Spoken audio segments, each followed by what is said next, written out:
자, 우리 189페이지 채권법 총론 잠깐 보세요. 자, 물건은 지금 설명한 정도가 기초고, 아까 설명한 거에서 조금 더 깊이 들어가면 이게 물건법이 대부분이 강행 규정이기 때문에 암기해야 될 부분이 굉장히 많은데, 제가 자꾸만 말씀드리는 것처럼 이번 과정은 암기를 하게 되면은 금방 잊어버려요. 그러니까 개념만 어렴풋이 잡고 나중에 살 붙일 때 기억을 이렇게 떠올리면서 살 붙이는 그런 어떤 과정만 한번 가져보는 겁니다.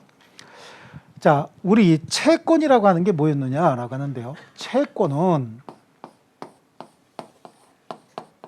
채권자가 채무자에 대한 급부 청구권이다라고 해서 사람에 대한 권리라고 얘기했죠. 채권자를 갑이라고 가정을 하고 채무자를 을이라고 한다면 채권자가 채무자에게 일정한 급부를 요구할 수 있는 급부 청구권을 채권이라고 하는데, 이 급부는 자기도 있고 부자기도 있다 이렇게 말씀을 드렸던 것 같습니다. 그렇죠? 자기 부자기, 자기는 특정한 행위를 해다오, 부자기는 그 행위는 더 이상 하지 말아다오. 회사에서 30년 근무하다가 퇴직하는 분을 가지고 말씀을 드렸지 않습니까? 30년 근무하다가 퇴직하는 분이 영업 이사를 하셨어요. 근데 그분이 퇴직하고 며칠 있다가 똑같은 업종에 회사를 차려버렸다. 그럼 우리 회사에 타격이 불가피하는 거죠. 명예관원죄 불가피하게 발생할 수밖에 없잖아요. 그러니까 퇴직금 주면서 앞으로 3년 내지 5년 동안은 동일한 업종에 종사하지 않기로 약정을 합니다. 그러면 이제 회사는 그분에게 부자기 채권이 있죠. 동일 업종에 종사하지 않을 것을 요구할 수 있는 채권이잖아요. 근데 이분이 동일 업종에 종사하게 됩니다. 그럼 부자기 채권에 지금 발생을 했는데 부자기 채권을 위반했죠. 채무불이행이란 말이에요. 그럼 손해배상을 청구할 수 있게 되는 거죠. 이런 것들이 이제 채권입니다. 채권. 이 채권법은요, 채권법도 총론이 있고요. 채권법도 강론이 있습니다. 물론 물권법도 총론, 강론이 있지만 그건 그냥 넘어가서 물건의 종류만 그냥 이렇게 했는데, 아까 소지, 전지, 저질, 유점 8개 물건이잖아요. 여기에 공통점을 뽑아 놓은 게 물권 총론이고, 그 물권 총론의 핵심이 뭐냐? 물권적 청구권인 거예요. 아시겠죠? 예, 그래.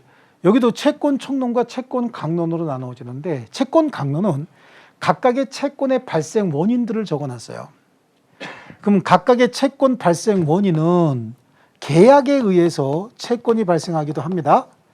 계약. 그리고 계약 이외의 기타 원인에 의해서도 채권이 발생을 하는데, 계약은 몇 개가 있어요? 15개가 있는 거야. 15개 유형의 계약이 있습니다. 기타 채권의 발생 원인은 3개가 있습니다. 3개가. 그게 부당이득, 그 다음에 불법행위, 부당이득하고 불법행위가 있어요. 그럼 하나는 뭐냐? 하나는 사무관리예요. 사무관리. 사무관리라고 하는 거는 이제 본 수업 가면은요, 우리 둘 사이에 내가 고용을 해서 나를 위해서 어떤 일을 해주시오라고 내가 요구하지도 않았는데 일을 해준 거야. 해줘서 나한테 이익이 생겨요. 그럼 그 이익 범위 내에서 내가 보수를 지급하고 일을 하는 과정에 비용 지출했을 거 아니겠습니까? 그 비용에 대해서 내가 책임져 주는 제도를 사무관리다 이렇게 얘기를 해요. 그러니까 이건 이제 제가 본 수업 가면은 한번 말씀드렸나? 외국인 선교사가 목욕탕 가갖고 이렇게 목욕하면서 거울 보고 있는데 떼미시는 분이 얘기를 하죠. 와시유? 라고 얘기합니다. 그러면 지역이 어떤 지역인가 봐요. 와시유? 라고 하는 건 그 동네에서는 뭐냐? 오셨느냐고 인사하는 거잖아. 근데 외국인 선교사가 볼 때는 와시유는 뭐야? 뭐 보고 계시냐? 뭐 보고 있었어? 거울. 그러니까 뭐라 그래? 미러. 그랬겠죠? 근데 그분은 또 미러가 뭐야? 그죠? 미러 드렸다고. 그럼 선교사는 이게 웬일이냐? 자주 오니까 공짜로 해주나 보다 그랬겠죠? 나갈 때 떼민값 달라 그래. 받을 수 있어? 못 받아? 받을 수 있다고. 둘이 밀어달라고 계약은 없었죠. 커뮤니케이션이 잘못돼갖고 밀어드렸지만 서비스 받았잖아요. 편익을 받았죠. 편익 받은 만큼 비용 지출해야 된다고. 그걸 뭐라 그래? 사무관리라고 얘기를 한다고. 근데 이건 우리 시험 범위는 아닌 거예요. 시험 범위는 아니지만 무권대리 쪽에서 한번 언급을 해요, 제가. 그리고 나머지는 이거 기타 채권의 발생 원인이고. 그럼 여기 이제 계약이 나오잖아, 계약이. 이 계약도 15개 종류의 계약이 있다고 했으니까 15가지 종류의 계약에 공통점을 뽑아서 계약법 총론이라고 해요. 그리고 15가지 계약의 각각의 특성을 계약법 강론이다 이렇게 공부를 합니다. 계약법 총론과 강론. 이 15개 종류의 계약 15개 다 암기할 필요 없어요. 우리 시험에 나오는 건 4개인 거예요. 4개. 그리고 제가 맨날 수업을 하면서 그때도 그랬어요. 이거 15개 다 볼 필요 없다. 요거만 알고. 이거 암기 기법도 있어요. 암기 코드도 있어. 근데 이거 하지 마라 그런다고. 왜냐하면 다음 중 계약인 것은 아닌 것은 이라고 문제가 나오면 15개 계약 중에서 4개를 집어넣고 아닌 건 이거밖에 못 집어넣어. 아닌 건 결국은 이거 중에 하나죠. 그러니까 이거 암기하지 마라 그랬다고. 근데 또 어디 보면 또 암기 코드가 또 말도 안 되는 코드가 나와 있는 건 있어요. 근데 그걸 제가 암기시킬까 말까 이렇게 막 고민을 하긴 했는데 필요가 없어. 왜냐하면 이게 계약이 아니라는 것만 알면 무조건 답은 골라내는데 뭐 하려고 15개를 암기하냐고. 또 우리 시험에 들어가는 계약은 매매, 임대차, 도급, 위임 이러고 나머지 11개는 우리 시험 범위가 아닌 거야. 고용계약이라든지 사용대차라든지 뭐 종신정기금이라든지 이런 거는 우리 시험 범위도 들어가지 않아요. 그런데 그걸 암기할 필요는 없잖아. 그죠? 암기할 필요는 없고 그 대신 이게 계약이 아니다라고 하는 거. 전에도 이걸로 시험에 나왔고 이번에도 이걸로 답으로 나왔죠. 예, 이렇게 답으로 나왔었어요. 실제로는. 그러니까 이건 암기할 필요가 없다. 이번 과정에서도 암기시킬까 말까 고민 중인데 암기할 필요가 없어요. 뭐 하려고 이거면 답을 찾아내는데 우리 민법 공부하는 게 아니라 민법 시험 공부해야지 합격한다 그랬죠? 민법 공부 8개월 동안 9개월 동안 민법 공부 못해. 절대 못해. 절대. 8개월 정도 되는 기간 동안 민법 못하니까 시험 공부해서 시험에 필요한 것만 하시라고. 아시겠죠? 이제 시험 하다 보면 성적이 안 올라가. 성적이 안 올라가는 건 제가 시키는 대로 안 했기 때문에 성적이 안 올라가는데 자기 자신에서 원인을 찾고 싶어 아니면 누군가의 핑계를 잡고 싶어. 그러니까 핑계를 잡아야지. 그럼 가장 핑계 잡기 만만한 게 뭐야? 선생이지. 그렇죠? 예. 그래. 그러면 또 여기저기서 주는 자료 보고 우와 그래. 우와 그래갖고 지금 암기해두죠. 한 달 있다가 이거 기억해 못해. 못해. 하려는 거 줄여준 것도 못하는데 그 많은 걸 다 하게 할 수 있냐고. 잠깐 우와 그러죠. 그럼 그 옆에 또 공부 못하는 사람 뭐래? 우와 그러죠. 그러고서 이제 분위기 조성하고 이제 결과는 별로 안 좋고 이렇게 나오니까 딱 하려는 것만 하세요. 아시겠죠? 그럼 이제 계약 총론 이게 문제인 거예요. 여기서 몇 문제가 나오냐면 한 문제 내지 두 문제 정도가 나와요. 그런데 민법 총칙은 184개 조문에서 24개가 나오는데 여기는 130 몇 개 조문, 140개가 거의 다 돼. 150개 가까이 되는 것 같다 참. 거기서 한두 문제 나온다고. 양도 엄청나게 많어. 이거 자체가 복잡하기 때문에 이 총론이라고 하는 거 이거 자체가 굉장히 좀 복잡합니다. 그래도 한 문제 정도, 두 문제 정도 이렇게 나와. 근데 굉장히 어렵습니다. 이 부분이. 실제로 할 것도 굉장히 많은 거야. 이 계약 총론이 시험에 들어가는 시험은 법무사 시험하고 우리 시험밖에 없어요. 실제로. 법무사 시험은 이제 가족법도 친족 상속법도 해갖고 두 문제 나오거든. 친족 상속법에 상속 비율 계산하는 거 한 문제는 그냥 공짜로 먹고 들어가는 거예요. 그럼 나머지 한 문제 그건 버려버리고 그 많은 걸 어떻게 다 하겠어. 거기서도 거의 계약법 총론은 버려요. 계약법 총론은 버리고 이게 다 할 필요 없어. 그러니까 이거는 계속해서 요약해서 몇 개 해주는 거. 두 문제 나오면 그냥 한 문제 건지기로 하고 두 문제 다 이상한 거 나오면 그냥 던져버리고 나머지 6개에서 맞으면 되는 거야. 이때 이 채권 총론요. 채권 총론. 이 부분이 시험에 들어가는 계약 총론이 아니라 채권 총론 얘기하는 거예요. 채권 총론이 시험에 들어가는 건 법무사 시험하고 우리 시험밖에 없는데 거기도 거의 버려 이거는. 우리는 이거 버리지 않고 몇 개 이렇게 골라서 할 거예요. 골라서 하는 데서 한 문제 정도는 걸려요. 어쨌든 간에. 아시겠죠? 그 다음에 이제 계약법 총론에서 여기서도 한 문제 내지 두 문제 나오고 매매, 임대차, 위임, 도급에서 한 문제 정도 이렇게 나와요. 어떨 때는 이거 각각 한 문제씩 나올 수도 있어. 그래서 한 문제에서 두 문제 정도 나오고 부당이득 불법행위에서도 한 문제에서 두 문제 정도 나오는 거지. 그러니까 이거하고 이거는요. 이거하고 이거는 무조건 맞아야 돼. 양도 많지 않고. 그 다음에 도급이나 위임은 범위가 많지 않아. 이거 두 개 한꺼번에 해도 1시간 반이면 수업 다 끝나는 거예요. 요거 두 개는. 여러분이 공부할 때도 이건 굉장히 쉬워요. 그래서 최소한 세 문제는 나온다고 여기서 세 문제. 요거는 정말로 여러분이 혼자 공부할 때 3시간 내지 4시간 정도만 투입하게 되면 혼자 공부할 때도 거의 다 맞을 정도까지 공부할 수 있고, 요것도 하려는 것만 하면 돼. 매도인의 담보 책임하고 계약금 계약 있죠? 이런 정도만 하고, 요것도 임차인의 권리 있어요. 임차인의 권리. 요거만 하라고 매번 얘기를 했어요. 여기서 거의 나오는 거야. 임차인의 권리 뭐 있어요? 임차권, 비용상환 청구권, 지상물 매수 청구권, 부속물 매수 청구권이라고 하는 4가지 권리에서 주로 나와요. 요것도. 그럼 요거는 계약금 계약하고 매도인의 담보 책임하고 여기서 나온다고. 계속 얘기를 했지. 요것이 거기서 나왔어요. 위임 도급도 그냥 이건 한 40분만 읽어보면 위임 도급 다 하고 거기서 하나 고르면 하나, 둘, 3개 일을 맞으면 되는 거야. 그리고 계약법 총론 중에서도, 총론에서도 요거는 뭐 내용이 그다지, 내용은 많지만 어려운 내용은 없어요. 2문제 나오면 2문제 다 맞을 정도는 돼요. 근데 뭐 양보해서 하나 정도 맞고, 부당이득 불법행위 정도에서도 하나 정도 맞으면 하나, 둘, 셋, 넷, 5개 하고, 여기서 어떻게 2개 중에서 다 찍었는데 다 안 맞았다 그러면 5개 맞고 그냥 마는 거고, 어떻게 찍었는데 하나 맞았다 그러면 운 좋으면 6개 맞는 거고, 8개 중에서 6개 맞으면 많이 맞은 거야, 조금 맞은 거야? 4개 맞으면 적당히 맞은 거고, 5개 맞으면 만족할 만큼 맞는 거지. 에듀윌 유료 회원만의 남다른 서비스.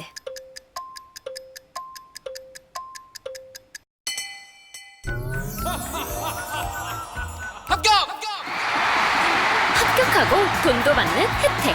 오직 에듀윌 유료 회원에게만. 에듀윌. 무료 합격! 그렇지 않습니까? 그렇게 맞아 나가는 거야. 그러니까 이 양은 많아도 그렇게 전략을 짜야지, 나는 처음부터 끝까지 완전히 해버리겠어 라고 하는데 안 해지거든. 해지지도 않고 머리만 복잡해지니까 하려는 것만 하는 겁니다. 하려는 것만. 그 대신 이번 과정에서는 전체적인 냄새는 한번 맡아야 되는 거야. 왜냐하면 이 부분이 너무 넓어서 제가 고민해서 물권법을 좀 더 자세히 할 것이냐, 채권법을 조금 자세히 할 것이냐라고 했는데, 수업하다 보면 물권법은 그래도 만만해. 근데 채권법에 가면 여러분이 굉장히 뭐가 뭔지 어려움을 굉장히 많이 느껴요. 그럼 나중에라도 공부할 때 이거 다 던져버리고 그럼 이것만 하자. 그래도 관계없어요. 그래도 최소한 4문제에서 5문제는 해결할 수 있으니까 던져버리고 이것만 하자. 아니면 요거만 해도 돼. 아니 나는 제 시간 많이 안 할 거야. 그러면 요거 하나, 둘, 셋, 4개만 맞자. 이렇게 하셔도 관계는 없어요. 아시겠죠? 여기는 범위 얼마 안 되니까.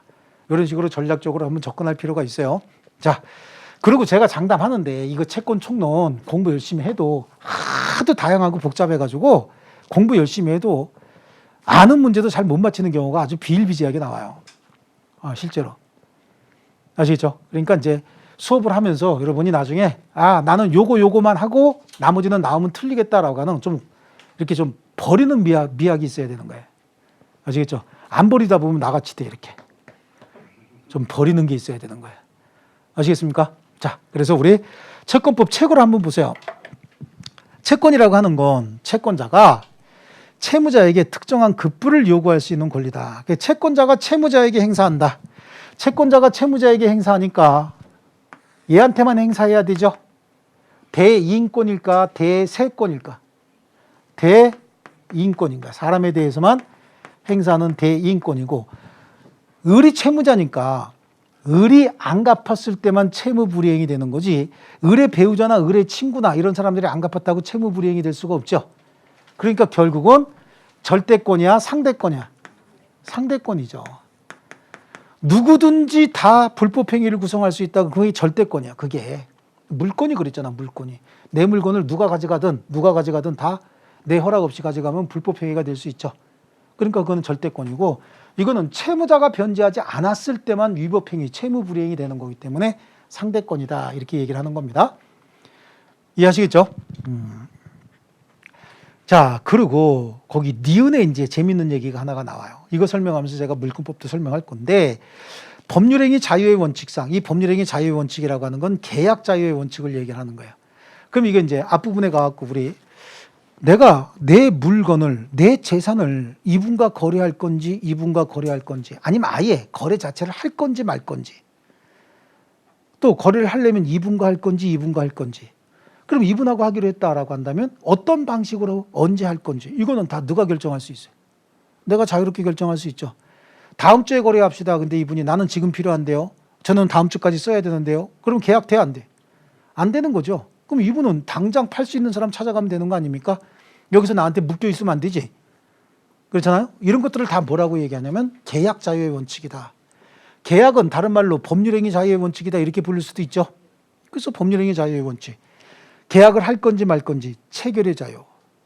그다음에 그러면 계약을 체결하려면 빨간 걸 팔 건지 노란 걸 팔 건지 결정할 수 있죠. 이건 내용 결정의 자유. 그럼 누구하고 거래할 건지 상대방 선택의 자유. 할부로 할 건지 일시불로 할 건지 결정할 수도 있죠. 방식의 자유. 카드로 결제할 건지 현금으로 결제할 건지 이게 방식의 자유죠. 그래서 네 가지 계약 자유의 원칙이 지배하는 거예요. 그러다 보니까 채권은 주로 계약에 의해서 발생하거든요. 채권은 주로 계약에 가장 많아. 계약에 의해서 발생하다 보니까 계약 자유의 원칙이 채권법 전반을 지배하는 거예요. 아시겠죠? 그런데 물권이라고 하는 건 전부 법으로 정해놨다며. 그걸 물권 법정주의라고 하죠. 그래서 물권법 대부분의 규정은 강행 규정이고 채권법 대부분의 규정은 임의 규정인 거예요. 자유롭게 결정할 수 있기 때문에. 아시겠죠? 그러니까 물권법 대부분의 규정은 강행 규정이기 때문에 물권법은 어떻게 보면 규정을 잘 이해하면 잘 안 틀려요. 거의 정해진 그대로만 나와. 근데 이쪽은 사례도 많이 만들어낼 수 있고 그래서 조금 어렵긴 해요. 양도 겁나게 많아요, 진짜. 엄청나게 많아요. 넓어요.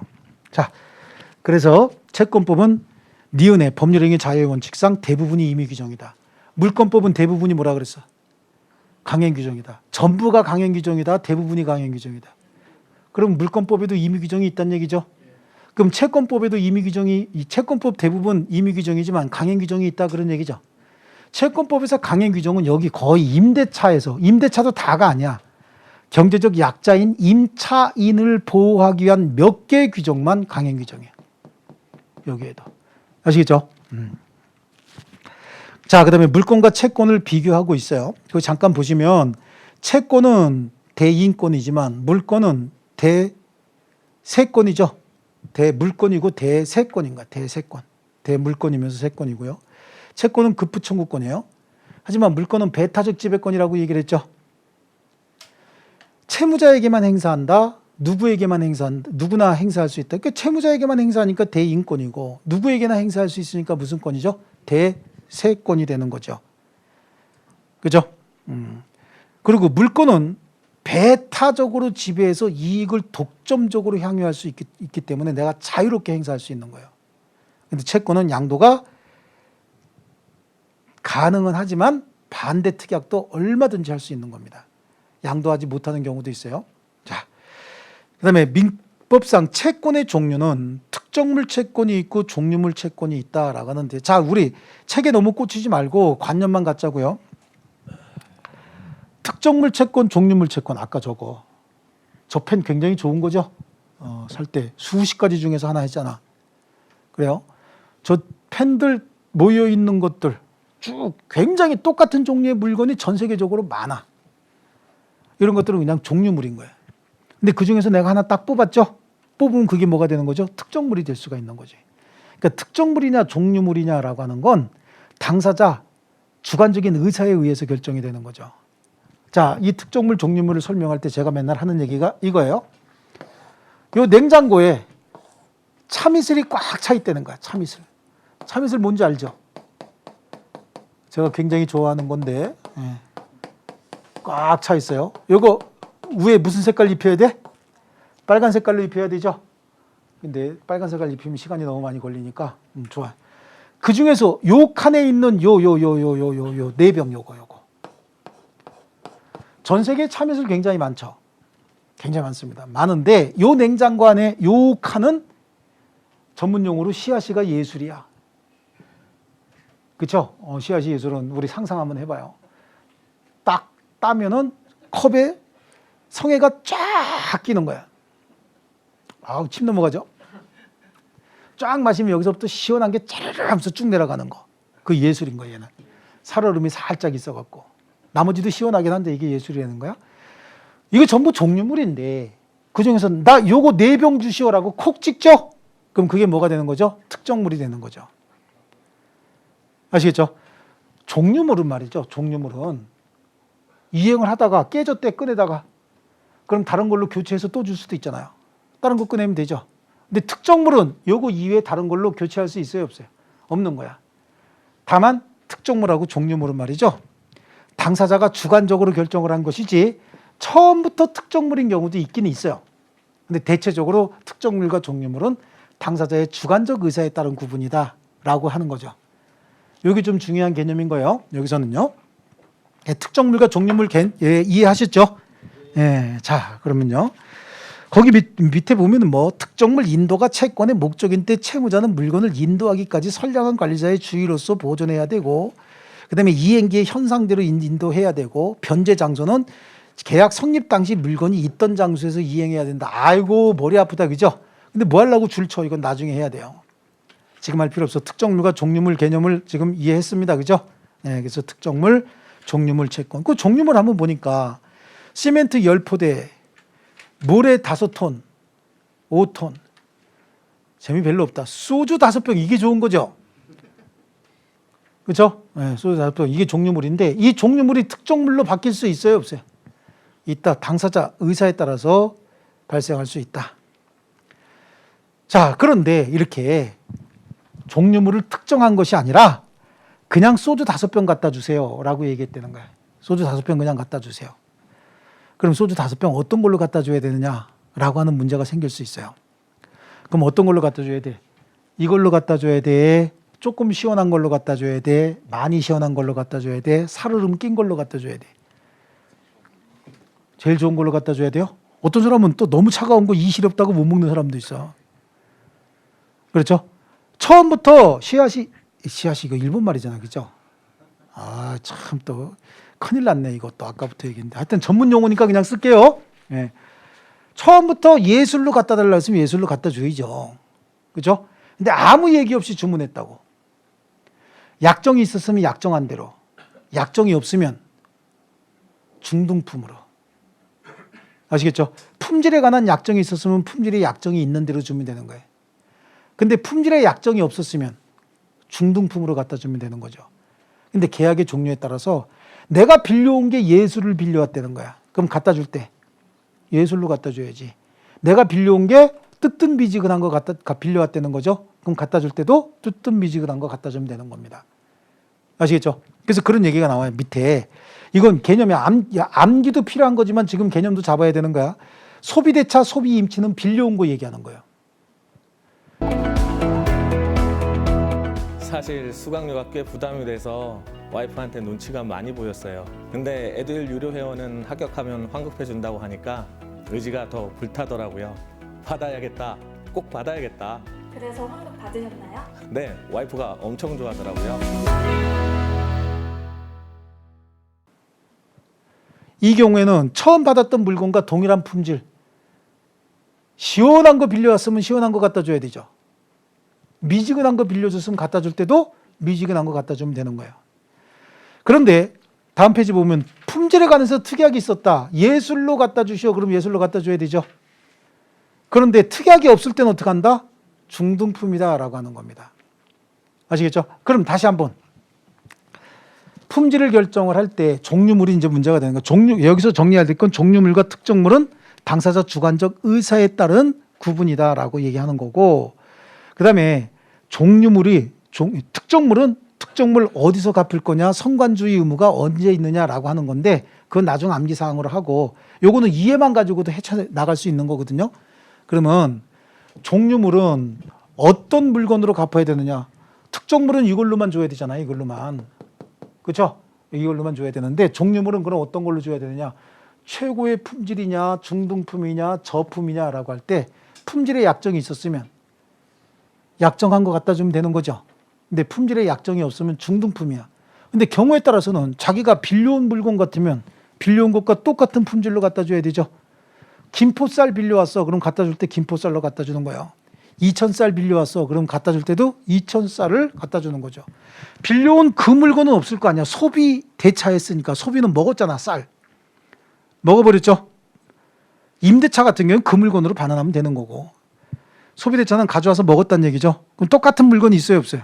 없어. 그러니까 똑같은 품질, 동일한 품질로 갖다 준다는 얘기예요. 반환한다는 얘기예요. 이해하셨죠? 예, 그런 정도 보고 금전 채권이 있어요. 금전. 금전이라는 게 뭔지 아시죠? 뭐예요, 금전이? 돈 얘기하는 거잖아, 돈. 그렇죠? 돈을 빌려왔답니다. 금전 채권. 그래서 금전이라고 하는 건 직접적 지불 수단인 금전이다라고 하는 거죠. 그런 금전 인도를 목적으로 하는 채권을 뭐라 그래요? 금전 채권이다라고 하는데 이 금전이라고 하는 건 동산 중에 특수 동산으로 분류합니다. 금전. 그래서 언제나 소유와 점유가 일치한다. 자, 이 얘기 하고 싶은 거야. 이건 앞에 물건 쪽에서도 좀 공부해야 될 부분이거든요. 금전이라고 하는 건 언제나 소유와 점유가 일치한다.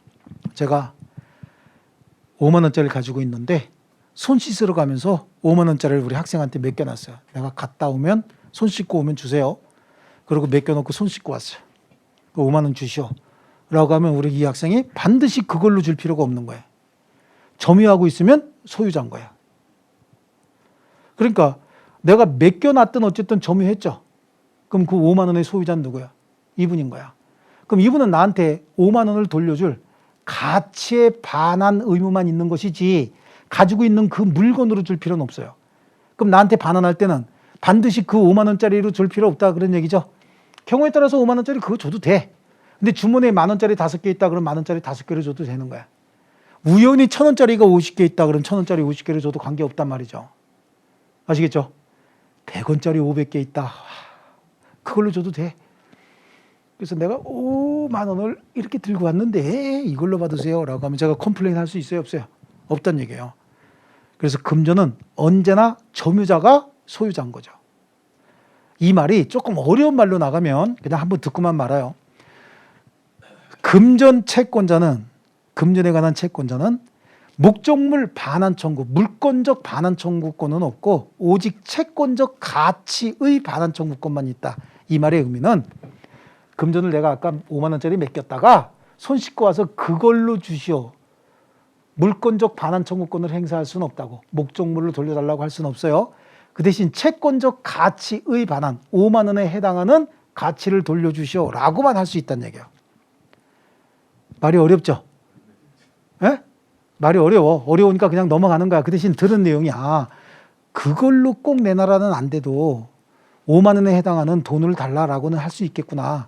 가치만 반환 청구할 수 있는 겁니다. 이게 어려운 말인 거예요. 나중에 시험장 가서도 느낌만 있으면 되는 거야. 굳이 암기할 필요 없어요. 지금 잊어버려도 관계없다고 말씀드렸어요. 자, 그 다음에 금전 채무 불이행에 대한 특칙이다라고 하는데 이거는 이제 암기가 좀 필요하긴 한데 돈을 빌렸어요. 돈을. 오늘 돈을 빌렸는데 자, 적지 마시고 그냥 적지 마세요. 요 날 이렇게 변제하기로 했다고. 그러면 여기 이자 약정이 있을 수도 있고 이자 약정이 없을 수도 있죠. 그 다음에 변제 기일이 이날인 거야. 변제 기일이 이날이면 이날까지 갚아야 될 거 아니야. 요거는 요 기간 동안에 약정 이자를 얘기하는 거야. 이자 약정 했을 수도 있고 안 했을 수도 있어요. 그럼 이자 약정 했으면 이자 줘야 되죠. 이자 약정 안 했으면 이자 안 줘도 되는 거야. 그런데 요날 변제 기일인데 변제하지 않았다는 거지. 그럼 이때부터 뭐가 되는 거죠? 채무 불이행이 되는 거죠. 채무 불이행. 그럼 채무 불이행은 다른 말로 뭔 거지? 지연이자인 거야. 지연이자. 지연이자를 줘야 되느냐라고 하는데 지연이자도 약정했을 수도 있어요. 그럼 지연이자 약정했으면 이 지연이자 줘야 되는 거야. 지연이자 약정하지 않았을 때 어떻게 할 거냐라고 하는 거죠. 지연이자 약정하지 않았어도 요 이자 약정이 있으면 요 이자가 지연이자로 붙는 거죠. 그런데 이자 약정도 하지 않았고 지연이자도 약정하지 않았다. 그러면 어떻게 되는 거죠? 법정이자를 무조건 줘야 된다는 얘기죠. 법정이자. 법정이자는 민법상 5%야. 연 5%. 그러니까 결국은 금전 채무 불이행에 대한 이자는 약정했으면 약정이자. 약정이 하나도 없다. 그럼 어떻게 한다? 법정이자라도 줘야 된다. 그러니까 무조건 이자 줘야 된다는 거예요. 아시겠죠? 자, 그 다음에 금전 채무 불이행에 대해서는 이행 불능이 없고 이행 지체만 있다 이런 얘기를 합니다. 좀 어려운 얘기인데 이행 지체만 있고 이행 불능이 없다라고 하는 얘기는 내가 오늘 5만 원을 갚기로 했는데 5만 원이 없어요. 한국 돈 5만 원이 없어. 그러면 미국 돈이라도 있으면 줘야 되는 거야. 아시겠죠? 예를 들어서 어느 나라에 지폐의 종류가 A, B, C 세 개가 있는데 A라고 하는 지폐로 갚기로 약속을 했어. 근데 변제 기일에 A라고 하는 지폐가 강제 통용력을 이뤘다. 그렇다는 얘기는 저 지폐는 못 쓰는 돈이 됐다. 그걸 뭐라고 부르냐면 강제 통용력이다. 이렇게 얘기를 하는 거야. 이걸 이뤘다는 얘기는 못 쓰는 돈이다 라고 하는 거야. 그럼 이걸로라도 갚아야 되는 거예요. 그 나라의 다른 화폐로. 근데 이것들도 다 강제 통용력을 이뤘다. 그럼 이 나라 거의 망했다 그런 얘기죠. 뭐 베네수엘라인가 그 나라는 물 하나 사러 가려면 돈을 가방으로 하나 가득 채워 갖고 가도 물 하나 못 산다는 거예요. 그런 걸로 1달러 가져가면 아마 한 박스 가져올 걸 그 나라 돈으로. 이런 건 강제 통용력이 없는 화폐거든요. 그럼 이 나라 돈으로 변제할 게 아니라 이때는 어떻게 하니까 다른 나라의 다른 화폐로 변제해야 된다고. 다른 나라의 다른 화폐 중에서 가장 우리가 통용력이 강력한 화폐가 뭐죠? 달러죠. 달러는 왜 달러라는 이름이 붙었어? 다들 달라고 하니까 달러예요. 그죠? 중국 돈은 왜 위안화야?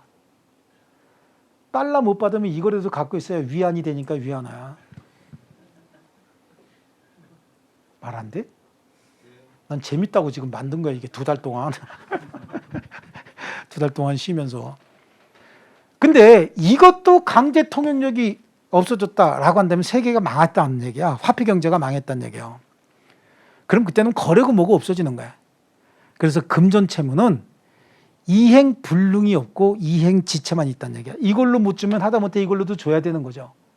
이것도 안 준다 그럼 뭐야? 그건 이행 지체인 거야. 그러니까 돈 줘. 그럼 못 줘. 왜? 없어서 못 줘. 그런 거죠. 못 주는 건 불능이 아니라 나중에 주겠다. 그런 의미가 들어가 있는 거야. 그건 무조건. 아시겠죠? 그런 얘기를 합니다. 그래서 금전채무 불이행이에요. 그래서 금전채무 불이행에 대한 손해배상은 법정 이율에 의하고 법령 제한이 위반되지 않는 약정 이율이 있으면 그 약정 이율에 의한다. 그럼 이율이 이자 약정이 없으면 법정 이자라도 줘라 그 얘기입니다. 그게. 그렇죠? 그리고 금전채무 불이행에 기한 손해배상은 언제나 이행지체로 인한 것이다. 이행 불능이 있다 없다? 없다라고 하는 겁니다. 자, 그 다음에 채무불이행이다라고 하는 그 채무불이행. 채무불이행은 채무자가 채무를 이행하지 않고 있는 걸 채무불이행이라고 하는데 특히 민법에서 얘기하는 채무불이행은 채무를 이행할 수 있음에도 불구하고 이행하지 않는 걸 채무불이행이다. 다른 말로 얘기해서 채무자의 책임 있는 사유로 채무를 이행하지 않는 걸 채무불이행이다. 이렇게 얘기합니다. 아시겠죠? 채무자의 책임 있는 사유로 채무를 이행하지 않는 걸 채무불이행 이렇게 얘기합니다. 아시겠죠? 자, 그 다음에 채무자가 채무를 이행하지 않는 것도 채무불이행이지만 채권자가 받아가야 될 걸 안 받아가는 것도 일종의 채무불이행으로 봐서 그걸 채권자 지체 또는 채권자 수령지체 이렇게 얘기를 합니다. 채권자 지체는 채권자가 안 받아가고 있다 그런 뜻인 거야. 아시겠죠? 자, 그 다음에 양쪽 가로 2번에 나오는 게 채권자 대위권, 채권자 취소권이 나오죠. 예, 중간에 이제 여러 가지가 있는데 그거 다 뺀 거고 채권자 대위권, 채권자 취소권도 지금 구체적으로 설명을 할 건 아닌 거예요. 아닌데 이게 뭐냐? 왜냐하면 많이 나오는 부분이니까 이게 뭐냐라고 하는 걸 설명하고 싶은데 갑이 채권자고 을이 채무자라고 한번 가정을 할게요. 여기다가 갑이 채권자고 을이 채무자인데 을이 채무자면 채무를 변제할 재산이 있어야 되는 거잖아. 그렇죠? 채무를 변제할 재산이 있어야만 채권자가 만족을 제대로 받을 수 있는 거 아닙니까? 그런데 얘가 채무를 변제해야 되는 재산을 책임재산이다 이렇게 얘기를 해요. 채무를 변제하는데 사용해야 되는 재산을 뭐라고 부른다고? 책임재산이다 이렇게 얘기한다고. 책임재산.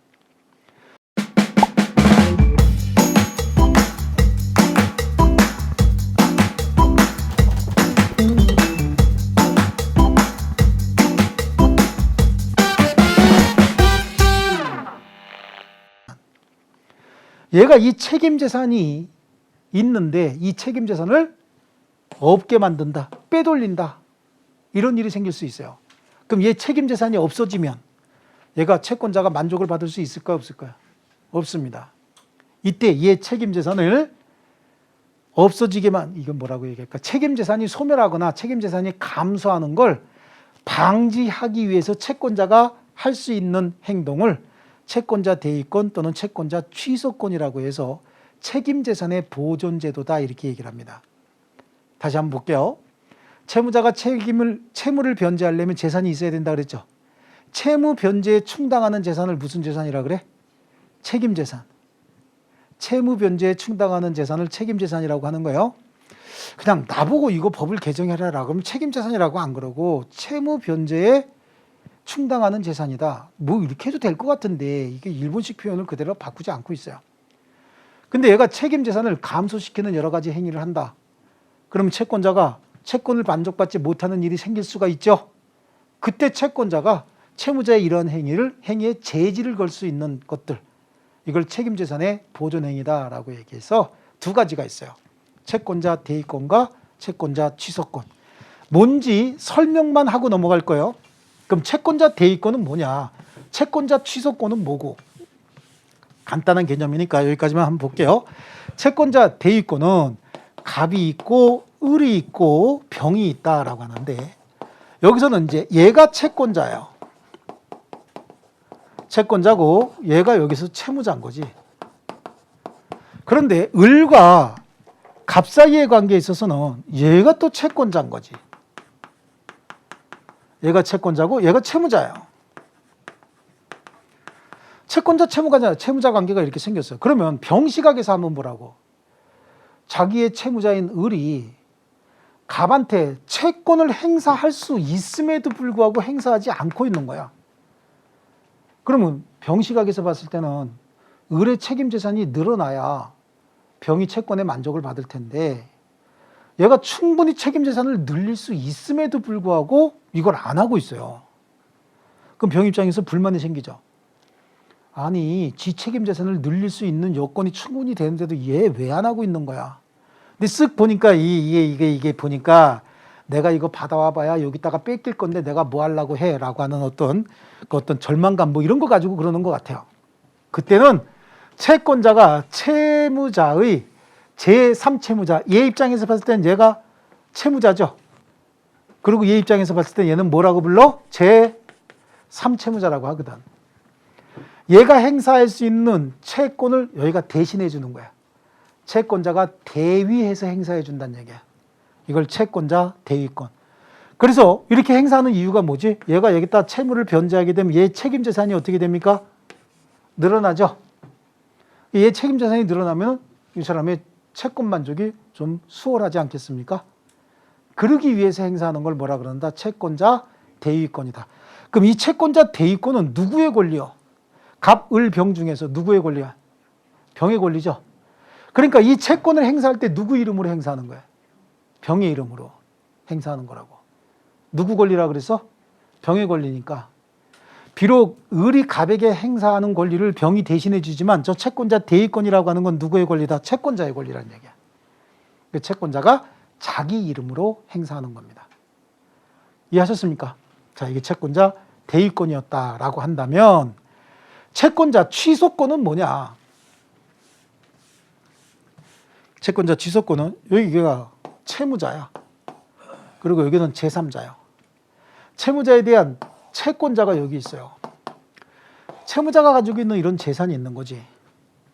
이 재산은 채무 변제에 충당해야 되는 재산인데 얘가 이걸 을한테 빼돌리는 행위를 하고 있어요. 이걸 빼돌리고 나면 갑은 무자력, 즉 뭐죠? 알거지가 되던가 아니면 이거 빼돌리고 나면 재산이 너무 감소하는 거야. 이렇게 재산을 감소시키는 행위뿐만 아니라 적국 재산을 감소시키는 행위뿐만 아니라 소국 재산을 증가시키는 행위, 소국 재산이라고 하는 건 뭐죠? 채무 얘기하는 거야. 보증 채무 뭐 이런 것들이죠. 이런 걸 증가시켜도 얘 채무가 증가되면 이거 갖고 다 못 갚는 행위가 될 수도 있잖아요. 이렇게 개념은 이걸로 하자고. 얘가 가지고 있는 이 재산, 채무 변제에 충당해야 되는 이 재산을 을한테 빼돌리는 행위를 하고 있다는 거지. 둘 사이에 매매도 아닌 것을 매매인 것처럼 해서 얘 이름으로 소유권 이전 등기해버렸다고. 그러면 이 겉으로 갑의 재산입니까? 을의 재산이 됩니까? 외형적으로. 의뢰재산이 돼버리죠.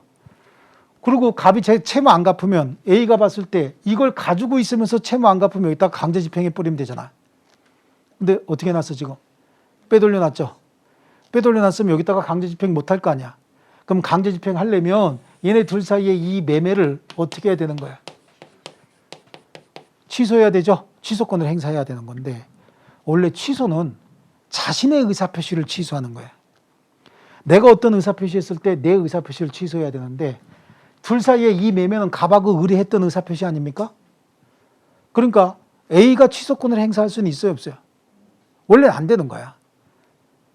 원래는 안 되는 건데 우리 법에서 이걸 채권자 취소권이다라고 해서 인정을 해준 거고 보통 취소권은 일방적 의사표시로 하는데 이 취소권은 A가 한 의사표시를 취소하는 게 아니라 그랬잖아. A가 한 계약을 취소하는 게 아니죠. 그러니까 이거는 갑하고 의리한 계약을 A가 취소하는 거기 때문에 이거는 반드시 의사표시가 아니라 재판상 뭐에 의해서 해야 돼? 판결에 의해서 해야 되는 거야. 판결에 의해서. 아시겠죠? 당 일방적 의사표시를 하는 게 아니라 반드시 뭐에 의해서요? 판결에 의해서만 채권자 취소권 행사할 수 있다 그런 거죠. 여기서 채권자 취소권을 행사한다는 얘기는 등기를 말소해서 어떻게 얘 이름으로 되돌려 놓으라는 얘기야. 소유권을 돌려주라는 얘기가 아니라 등기를 말소해서 얘 이름으로 돌려놔라. 그럼 얘 이름으로 등기가 돼 있으면 강제 집행이 가능해지겠죠. 강제 집행을 한다고. 얘가 이거 강제 집행을 해. 얘 받을 돈이 3억이었어. 근데 이거 매각 대금이 10억이 나왔다는 거야. 그럼 얘뿐만 아니라 다른 채권자들도 다 나눠줘야 될 거 아니야. 이거 다 합치니까 7억이래. 7억. 이거 얼마짜리 팔렸다 그랬어? 10억. 그럼 여기에 얼마 남은 거야? 3억이 남았죠? 매각하고 남는 돈 3억이 남았잖아. 이 3억은 누구에게 줘야 돼?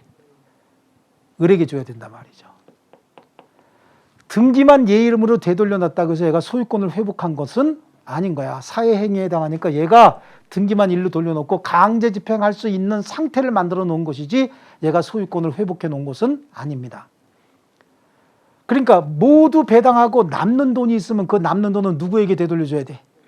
을에게 되돌려줘야 된단 말이야. 저 물건은 원래 누구 거니까 현재 을 거니까. 그러면 A가 채권자 취소권을 행사할 때는 누구를 상대로 채권자 취소권 행사하는 거죠? 을을 상대로 하는 거지. 등기를 말소해라. 현재 누구 명의 등기인데? 을 명의 등기니까 이 등기 말소하라고 채권자 취소권 행사하는 거예요. 이걸 취소하라는 얘기는 결국은 이거 말소하라는 얘기거든. 그러니까 현재 소유자, 그러니까 수익자나 혹시 얘가 이걸 또 제3자 병에게 양도했었다는 거예요. 그러면 얘 명의로 안 돼 있고 얘 명의로 돼 있다 그런 얘기잖아. 그럼 얘를 상대로 등기 말소하라고 청구하는 것이지 채무자를 상대로 하는 것은 아닌 거예요. 아시겠죠? 자, 이게 채권자 취소권인데 결국은 채권자들이 자신의 채권을 만족받기 위한 여러 가지 행위죠. 채권을 만족받는 방법이 채무자의 재산을 증가시키는 거야. 채무자의 재산 감소를 방지하고 있는 거죠. 그래서 이걸 뭐라고 얘기하냐면 책임재산의 보존제도다 이렇게 얘기합니다. 그럼 제가 앞에서 얘기했듯이 책임재산은 뭐가 책임재산이라고 그랬어요? 뭐가 책임재산이었죠?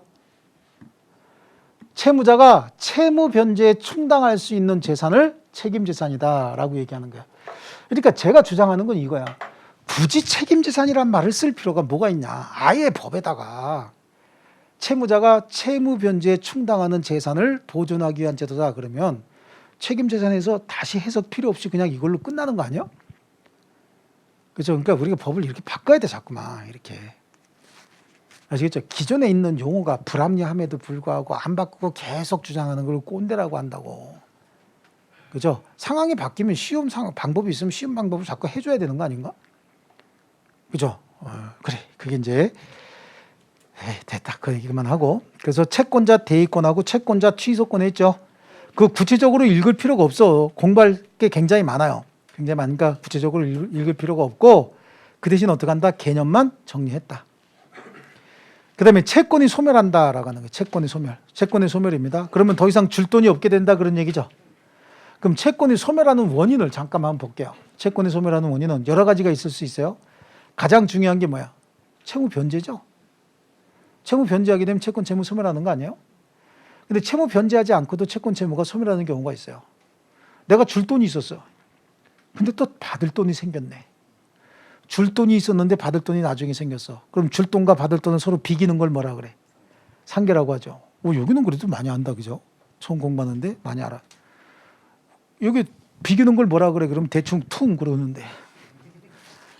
그죠? 결국은 퉁이 상계인 거야. 상계. 그럼 서로 대등에게 채권 채무가 서로 소멸하는 거죠. 그러니까 이 상계야. 또 채권자가 채무를 면제해 주는 경우도 있어요. 면제, 채무 면제. 잘 봐봐요. 상계는 줄 거 있는 사람이 하는 거야. 줄 거 있는 사람이. 줄 거 있는데 내가 나중에 받을 거 생겼다? 그럼 채무자가 내가 줄 돈하고 받을 돈하고 비교.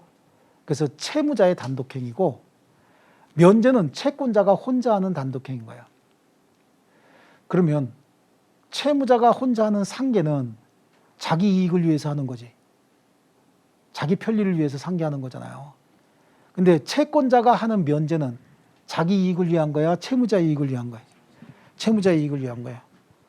여기 개념이 조금 달라. 나중에 가면 그런 얘기해. 상계는 조건이나 기한 붙일 수 없지만 면제는 나한테 이익이 생기는 것이 아니라 상대방에게만 이익 주는 거잖아요. 그러니까 조건이나 기한 붙일 수 있어요. 그러니까 채무 면제해 주면서 한 달 동안 결근 없이 만근하면 채무 전부 면제해 주겠다라고 할 수 있죠. 이건 채무자한테 이익인 거야, 손해인 거야? 채무자한테 한 달 동안 열심히 뭐 하면 내가 채무 다 면제해 주겠다라고 했다고. 그럼 채무자 한 달 동안 열심히 하면 돈 안 갚아도 된다며. 이건 조건을 붙여도 채무자에게 불리하지 않아요. 그래서 이때는 조건이나 기한도 붙일 수 있다, 이런 얘기 하는 거야. 그러니까 지금 얘기하는 게 조건 기한을 알아라는 얘기가 아니라, 상계는 채무자가 하는 행위지만 면제는 누가 하는 행위다? 채권자가 하는 행위다. 아시겠죠? 그거 정도만 이렇게 좀 구분을 좀 하시면 되겠어요. 그래서 채권의 소멸은 우리 다음 시간에 상계하고 변제, 상계하고 변제는 오늘 한 걸로 할게요.